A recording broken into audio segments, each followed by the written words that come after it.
Hi, you're here sewing with Cody and Pete, and today we're on the bernette b77, but this also applies to the bernette b79 as well.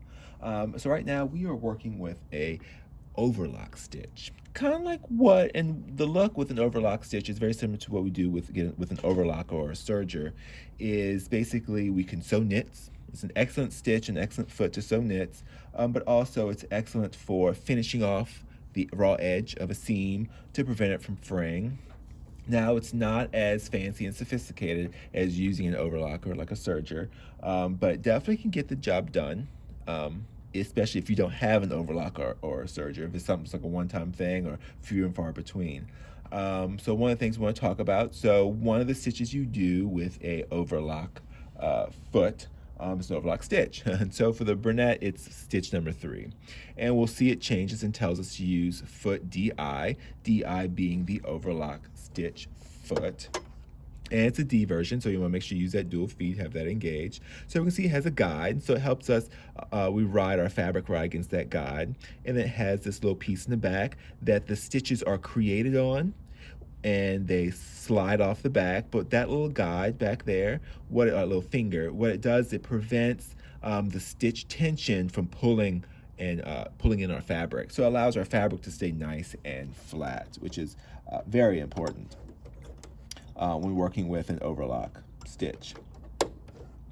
So one of the things, so we have some knit here, some nice pretty blue knit that we just recently got in. So when we're working with knit, one of the things to remember is this is a sewing machine. It's not an overlocker. So like our bernette overlockers or our bernette overlockers, we have differential feed. So we can easily feed the fabric in at the correct rate so it doesn't stretch our fabric. Well, here we're dealing with one set of box feed dogs that just pull our fabric through. But when we're dealing with fabric that has a lot of stretch, we want to make sure that it doesn't stretch our fabric. So I want to show you how you can change your pressure foot pressure to help with sewing knit fabric. So here you can see how wavy that is? That's what we don't want. This is a knit, and we are sewing along the stretchiest side. So what happens is the fabric stretches as it goes underneath the foot. So all we did here was put on the foot, select the stitch, and feed it through. We didn't change anything beyond that. So we can see how wavy this is.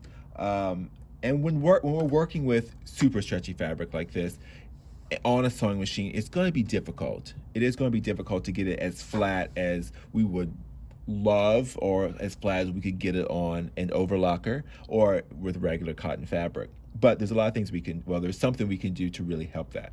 What we can do is to get something that's much flatter. Is all we did here is we adjusted our pressure foot pressure, which is, where's my stylist, which is right here.